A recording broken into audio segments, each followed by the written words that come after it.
Coming up today on Breeze TV. Slam dunks and home runs, a live showcase of the biggest sports events this weekend. And how one organization keeps the education of Black history alive. Plus, a competition finds the perfect pitch.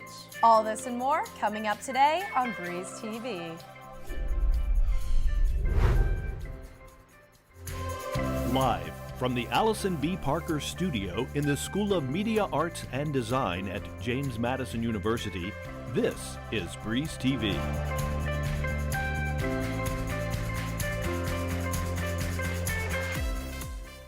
Back to Breeze TV, I'm Maggie Rickerby. And I'm Colby Reese. JMU football announced their 2023 schedule earlier today. The Dukes will open their season September 2nd with a matchup against Bucknell at home, before traveling to Virginia for an in-state rivalry game. The UVA game will begin a stretch of 3 consecutive away games for the team. From there, JMU will have 4 out of 8 of its remaining games at Bridgeford Stadium, including Family Weekend on September 30th, with South Alabama visiting the Berg, and then a homecoming matchup October 28th with Old Dominion. On October 19th, the Dukes will travel to Marshall for a Thursday game, and the team's bye week is the first weekend of October. Their season will end at Coastal Carolina on November 25th. Baseball opened up a 10-game homestand with their first win of the season against George Mason on Tuesday. JMU earned its first victory of the year after dropping 3 games at Florida State last weekend. Jack Cohn led off and started the game on the mound, pitching 4 innings and striking out 4, and at the plate had 2 hits and a run scored. Trayvon Dabney drove in 2 runs with a home run in the 3rd, and Jacob Steinburn added a 2-run shot in the 4th. Reporter Eric Shellhouse is live at Eagle Field, where the Dukes are currently taking on Cornell University. What do you have for us, Eric? Thanks. That's right, Colby. Cornell University in the building today for the first of 3, about 2 p.m. tomorrow and 1 o'clock on Sunday. Donovan Burke on the mound for the Dukes and struggling to get through the first inning there. It's currently 5-1 in the top of the second. And Ryan Ross providing a 3-run shot in the first inning, giving Cornell that big lead. JMU will also take on George Washington University, the University of Massachusetts Lowell, EMI, and VCU through the rest of the homestand. They'll look to channel the sharp pitching and the hot bats that they had on Tuesday in the win against George Mason, hopefully get it going on today. I'm not going to throw you all a curveball. Let me send it back to the studio. Number 40. JMU's track and field wrapped up their first meet in the sun on Tuesday night by tying with Marshall for 7th place. Junior Miranda Stanhope became JMU's first ever Sunbelt track and field champion after earning a personal record in the 3,000 meter. Her time makes her the 3rd fastest 3,000 meter runner in program history. Although sophomore Jordan Henderson finished 5th in the 60 meter hurdle, she broke the JMU record with a time of 3.39 seconds. The 4x400 relay team placed 5th at the meet, earning a season best time at 3 minutes and 45 seconds.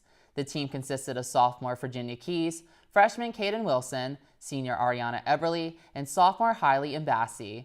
The team's next meet is March 3rd through 5th for the ECAC Indoor Championships hosted by Boston University. Stay tuned to see if the Dukes can stay on track this season. Marshall defeated JMU men's basketball on Wednesday night at the Atlantic Union Bank Center 92-83. The game started off very fast-paced and high-scoring, a trend that would continue throughout the game. Both teams put up a total of 103 points in the first half alone. Tavion Kinsey was the standout player for the Herd, playing the entire 40 minutes. Terrence Edwards led the way for the Dukes, putting up 26 points and securing 11 rebounds. However, Kinsey would have the final say in this one, putting up 31 points and 7 assists, carrying Marshall to a big win on the road. Andrew Taylor had 19 points and 9 assists for the Herd, while Vado Morse, Cole Molson, and Julian Wooden all scored in double figures in the losing effort.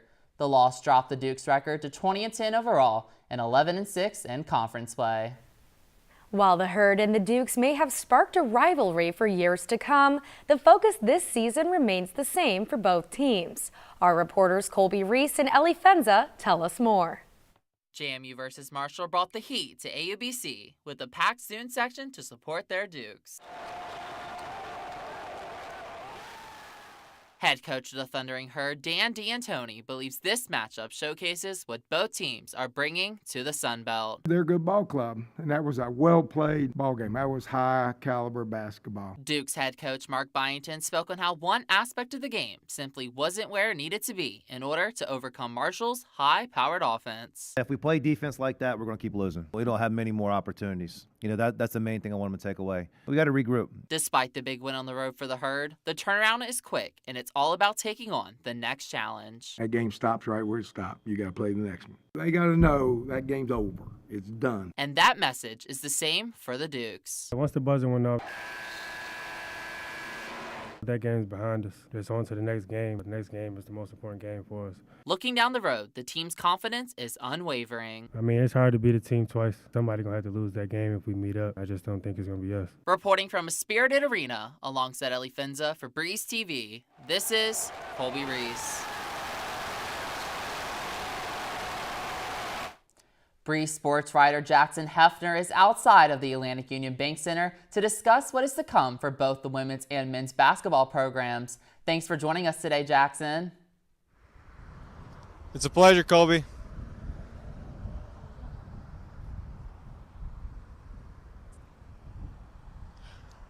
All right, well, we have a very we have a very exciting day of basketball here at the Atlantic Union Bank Center, senior night for both teams. But there's going to be a lot of excitement around the Sun Belt. Today's the last day of regular season play for the Sun Belt, so after this is over, we're going to know where every team stands come tournament time. For the women, they've already secured the Sun Belt regular season championship as well as the #1 seed in the tournament, so the pressure is off for them against Marshall. For the Dukes, they're vying for either the 3rd or the 4th seed. They're currently at the 4th, but if they can win tonight and Louisiana loses to South Alabama, they will jump up to the 3rd. But like I said, there's going to be a lot of excitement. Last games of the season, senior night for both teams, so it's going to be an exciting day of basketball all around.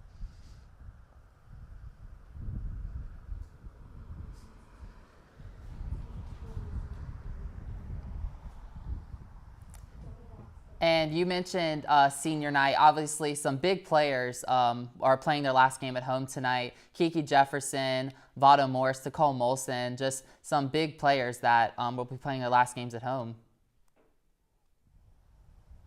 Yeah, I mean, honestly, I'd say big is an understatement when you look at some of these players. You look at Kiki Jefferson.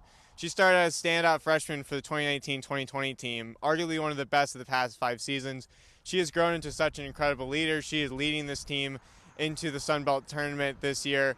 And, they're in a really strong position. Meanwhile, Vado Morris, Alonzo Sule, Takal Molson, those are 3 of the biggest names of the Byington era of JMU men's basketball. They've really led this team. I mean, these are going to be some big losses for this team, and I'm sure that their tears will be shed tonight as they are honored for senior night. And then the Sun Belt tournament is coming up. How do you see both teams faring in their first ever Sun Belt tournaments?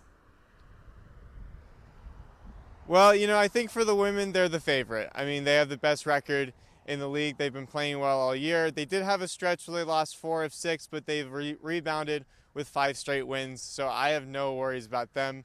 As for the men, I think they're going to be definitely a dark horse. They've had some inconsistent games, a lot of close losses, a lot of close wins, but this is a team that could either get bounced in their first game or they can make a run all the way to the final. So it's really going to be very interesting to see once the tournament starts. Thank you so much for joining us today, Jackson. It should be interesting to see how both teams finish out the rest of the season. Coming up next, leading educators of Black history speak on its importance. And JMU students share their experience in the Peace Corps. Plus, the Attorney General paid a trip to his alma mater. Stay tuned. Bojangles, Cajun filet biscuit. For breakfast, lunch, or dinner. Nothing compares to our signature Cajun spiced chicken breast filet on a made-from-scratch buttermilk biscuit. Breakfast so good, we serve it all day. get the best chicken biscuit. The one, the only Cajun Filet Biscuit. For a limited time, get 2 Cajun Filet Biscuits for just $5. Bojangles, it's bow time. The one, the only Bojangles Cajun Filet Biscuit. Nothing compares to our signature Cajun Spice Chicken Breast Filet on a made-from-scratch buttermilk biscuit. Bojangles Cajun Filet Biscuit is so good, we serve it all day. For a limited time, get 2 Cajun Filet Biscuits for just $5. Bojangles, it's bow time. Head to Bojangles for a Chicken Supremes combo with your choice of fixin', a made-from-scratch buttermilk biscuit, and a drink. Bojangles, it's bow time. Tailgating is a song heard across campuses, parking lots, and open fields. They say this song can be heard elsewhere, and perhaps this is true. But it is nowhere near as bright, nowhere near as loud, nowhere near as triumphant as it is right here. Tailgating may not have been born here, but here is where tailgaters are born.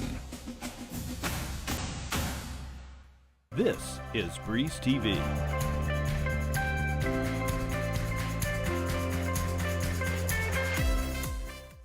Places in Harrisonburg are teaching about Black leaders and educators year-round. Reporter Sam Game spoke with the educators throughout the community on the importance of teaching Black history. All you have to do is come inside these doors and see the rich history that's here on the walls. The Lucy F. Sims Center is a place where every scuff on the wall, every piece of chipped paint, and every mark on the floor is a part of history. In fact, on cold days, you can still hear the 1900s cast iron radiator buzzing. Lucy F. Sims was born a slave and emancipated after the Civil War. She spent the rest of her life in education, learning and teaching. Center Supervisor Stephanie Howard says that the Lucy F. Sims Continuing Education Center keeps Lucy's legacy alive by following in its namesake and continuing to educate. Black history is American history, world history.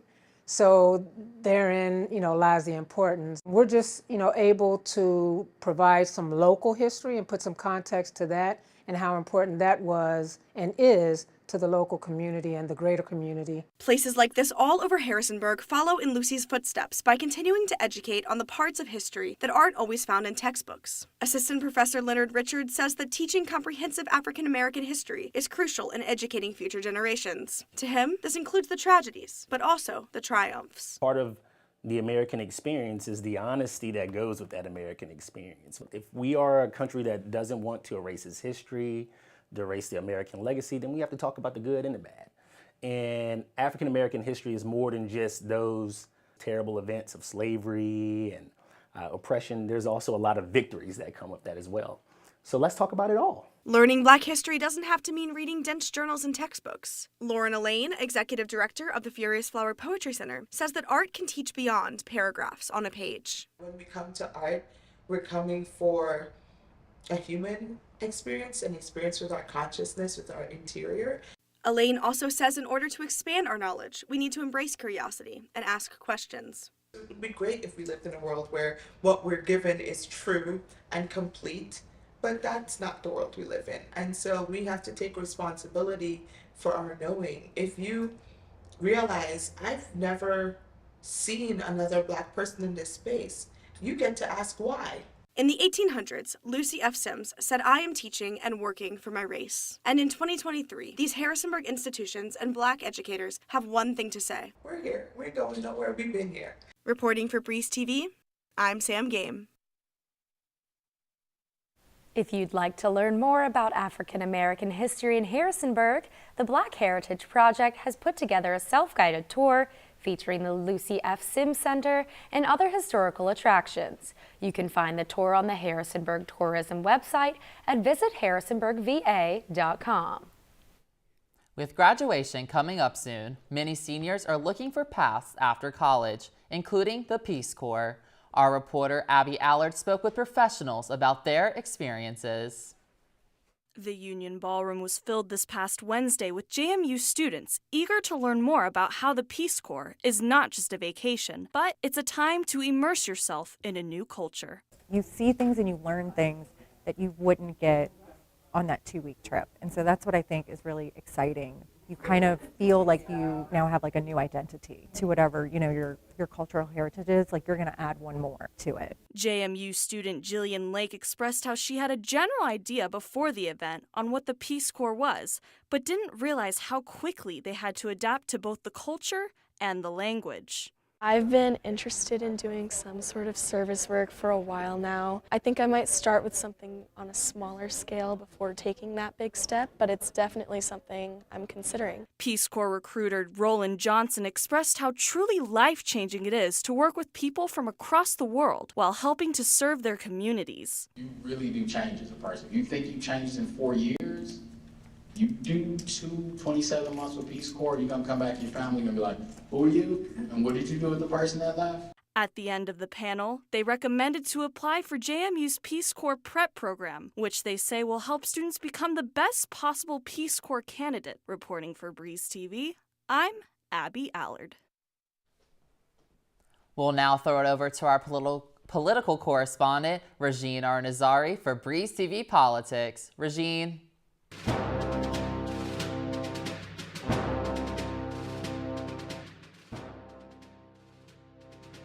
Afternoon, JMU. I'm Regine Arnazari, and this is Breeze TV Politics. Virginia Attorney General and JMU alum Jason Miyares made a visit to his alma mater this week at the Being a Conservative Duke event, hosted by JMU's Young Americans for Liberty. Miyares emphasized the importance of American liberty and discussed how his mother's experience as a Cuban immigrant shaped his values and moral compass. I want every college student to understand that right now there's somebody who woke up this morning on this planet just as smart as they are, just as talented as they are, and just as ambitious as they are, but they don't live in this remarkable country. And they may be living in a society that's going to discriminate against them because of how they worship God, or they've spoken out against the government, they may get arrested. So I think it's really important sometimes to stop and appreciate what we have as Americans. Miyares also went on to discuss his administration's current priorities, such as combating the opioid epidemic and instilling a Parents First education initiative. In other news, Jennifer McClellan will be the first Black woman to represent Virginia in Congress after winning a special election for Virginia's 4th Congressional District. McClellan will fill the seat previously held by Representative Donald McEachin. She defeated Republican Leon Benjamin by winning 74% of the vote. Virginia's 4th District stretches from Richmond to southeast of the state and was expected to remain in Democrat control. Prior to her win, McClellan served as a senator for Virginia's 9th District. For more outside of the Valley, here's your national news rundown. On Monday, President Biden made a surprise visit to Kiev, Ukraine. The visit is Biden's first since Russia invaded the country 1 year ago. Many have speculated the trip served as a show of capability and to solidify Biden's expected run for re-election. The 2024 presidential election has been a hot topic in Washington, D.C. Nikki Haley, former governor of South Carolina and UN ambassador, shook up expectations as the first Republican to announce their presidential bid since former President Trump. Sarah Palin announced her bid for president last Tuesday, and since then, one other candidate, Republican Vivek Ramaswamy, has announced his candidacy. Another former U.S. president has been making headlines. Jimmy Carter, the 39th U.S. president, entered hospice care this past Saturday. The 98-year-old's charity, the Carter Center, released a statement that read, quote, "Carter today decided to spend his remaining time at home with his family instead of additional medical intervention," end quote. In Virginia news, Governor Glenn Youngkin has asked for a review of the AP African American Studies class in Virginia public schools. For more information on this developing story, check back in next week during Breeze TV's broadcast. That's all for Breeze TV Politics. Maggie and Colby, back to you. Thanks, Regine. After the break, get ready for an awesome performance that has withstood the test of time. Stay right here. We'll be back in a flash. Bojangles, Cajun filet biscuit. For breakfast, lunch, or dinner. Nothing compares to our signature Cajun spiced chicken breast filet on a made-from-scratch buttermilk biscuit. Breakfast so good, we serve it all day. Get the best chicken biscuit. The one, the only Cajun filet biscuit. For a limited time, get 2 Cajun filet biscuits for just $5. Bojangles, it's bow time. The one. The only Bojangles! Cajun Filet Biscuit. Nothing compares to our signature Cajun Spice Chicken Breast Filet on a made-from-scratch buttermilk biscuit. Bojangles Cajun Filet Biscuit is so good, we serve it all day. For a limited time, get 2 Cajun Filet Biscuits for just $5. Bojangles, it's bow time. Head to Bojangles for a Chicken Supremes combo with your choice of fixin', a made-from-scratch buttermilk biscuit, and a drink. Bojangles, it's bow time. Tailgating is a song heard across campuses, parking lots, and open fields. They say this song can be heard elsewhere, and perhaps this is true, but it is nowhere near as bright, nowhere near as loud, nowhere near as triumphant as it is right here. Tailgating may not have been born here, but here is where tailgaters are born. This is Breeze TV.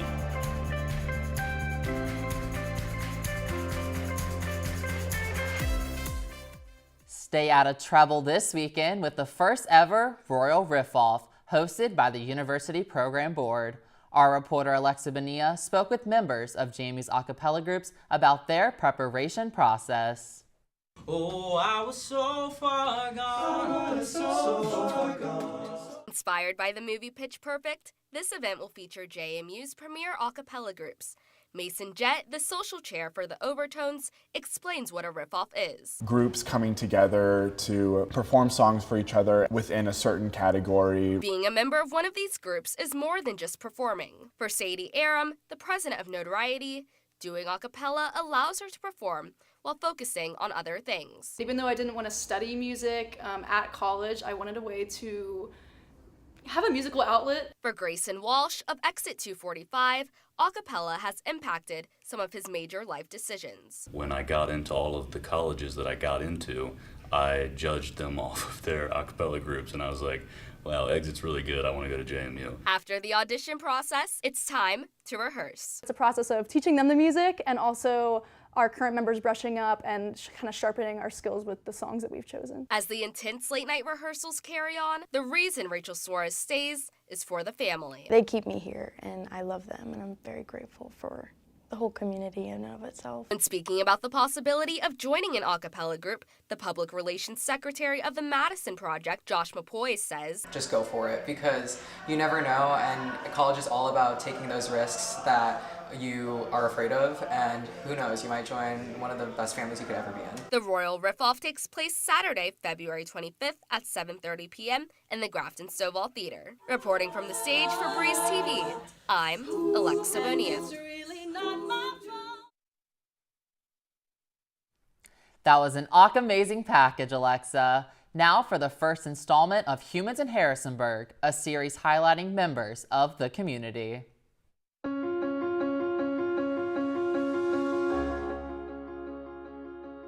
Downtown Harrisonburg's oldest business reaches 114 years in the Burg. Let's take a look at this timeless shop. At 114 years old, Gitchell's Photography is downtown Harrisonburg's longest-standing resident. Krista Gitchell is the third-generation owner of the shop. She made the quick decision to give up her dreams as a nurse after her father died to take over the family business. It's a lifestyle. It's not a business. It's a lifestyle. It's your life. You make it your life or you don't make it. Gitchell credits her success to hard work and the relationships with her customers. With 5 high school and 5 middle school contracts, Gitchell takes photos for 1,500 sports teams. The sports, you get to watch all the kids grow up, and that's pretty cool too. You know, you take their T-ball pictures, and then 20 years later, you're doing wedding pictures. Generational photography is a common theme at Gitchell's. Joe Shoker, a longtime customer and friend, said his family has relied on Gitchell's for years. For her to have lasted through those evolutions is a statement of the quality of business that Gitchell's Photography is. Despite big changes like moving from film development to the digital age, one thing remains the same. You know, I'm here, I've been here, and I'm going to stay here for a little while longer. Reporting for Breeze TV, I'm Maggie Rickerby. JMU is reaching new heights in their annual Giving Week. This event allows JMU alumni, parents, students, faculty, staff, and friends to give back to programs within the university. According to the Giving Week website, JMU has received over 1,000 gifts, raising nearly $421,000 as of this afternoon. Well, Colby, I will say, I think we had a pretty good show today. We just wanted to thank you all for donating to The Breeze. If you did, you still have a couple more hours to donate to this amazing organization. Yeah, and be sure to take care of yourself, Dukes. Same time, same place. See ya.